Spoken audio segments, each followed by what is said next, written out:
ఈ గ్రామంలో ఇప్పుడిప్పుడే అభివృద్ధి చెందుతుంది. ఒక ఆధ్యాత్మిక ప్లేస్గా ప్రపంచ దేశాలు కూడా గుర్తిస్తున్నారు. ఎందుకంటే ఓన్లీ ఆంధ్రప్రదేశే కాదు, అమెరికా నుంచి, రష్యా నుంచి, వేరు ప్రాంతాల నుంచి ఇక్కడికి వస్తున్నారు. ఒక టూరిజంగా కూడా డెవలప్ అవుతుంది. ఇంత మంచి ప్రాంతానికి ఏం జరిగిందనేది విషయం ఎవరు చెప్పలేని పరిస్థితిలో ఉన్నాం. ఎందుకంటే దీనికి ఒక దర్యాప్తు తప్ప మనం ఏదైతే చెప్పలేం. ఇలాంటిది సుమారుగా 55,34,000 రూపాయల దగ్గర వీళ్ళకి నష్టం వాటిల్లింది. ఇప్పుడు అభివృద్ధి ఉంది. కానీ దీని మీద ఎవరి కన్ను పడ్డాయో, ఏం పడ్డాయో ఆ దేవుడికి తెలియాలా. తప్పు జరిగిందా లేక స్వయంకృత అపరాధం జరిగిందా ఏమనేది విషయం తెలియదు. అధికారులు ఎంక్వైరీ చేస్తున్నారు.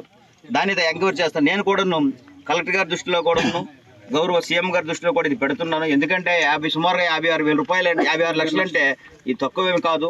దీనికి తగినట్టు వీళ్ళు తగినట్టు పరిహారం కూడా ఇప్పించే బాధ్యత కూడా తీసుకుంటున్నాను. మీ అందరూ తెలియజేస్తున్నాను.